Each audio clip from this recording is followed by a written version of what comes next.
After I hung up on David, I got an email from him. "I'm so sorry. I never meant to hurt you. You had mentioned missing our friendship, so I thought I would reach out." Ah, yes, another synchronicity David reminded me of.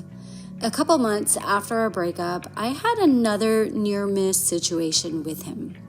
My band was rehearsing in a midtown music studio, and as we were playing, I could hear a familiar bass line bleeding through the walls. No, it couldn't be, I thought. While on break, I casually asked the receptionist if she could tell me the name of the band rehearsing next door to us. Sure enough, it was David's band. Shortly after, two of his bandmates came out and said hello to me. They greeted me very warmly. "We thought that was you." They said they too could hear my band songs through their wall. We had a good laugh about it. David, however, did not come out of the room, which was to be expected as we were still in the no contact phase back then. He did, however, email me later on that night to say hello and apologize for not doing so in person. I wrote back to him, "Look, we're in the music scene and we're bound to run into each other, so next time feel free to come out and say hello. I miss our friendship." Now, it's true, I told him that I missed our friendship, but I felt like he was not treating me like a friend at all. After all, what was the motivation behind the dinner invitation without any mention of his new girlfriend? If they were serious enough to travel to Rotterdam together, how new could this relationship be? What struck me as odd was that it was 1 year to the date of our breakup that we were having this conversation. Was this intentional on his end? I wasn't mad that he had a girlfriend. I expected that. I was mad that he attempted me to hang out with him without revealing the truth. I got very irate over this and typed a scathing email to him. It was the first time I had ever spoken to him like this, and I ended it with, "You're an idiot." I was looking at the email thinking, don't hit send. Do not hit send. Erase this, I thought to myself. Unfortunately, I hit send.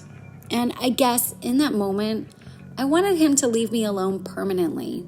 I wanted to scare him away for good. And the truth is, this exchange brought up a lot of childhood issues.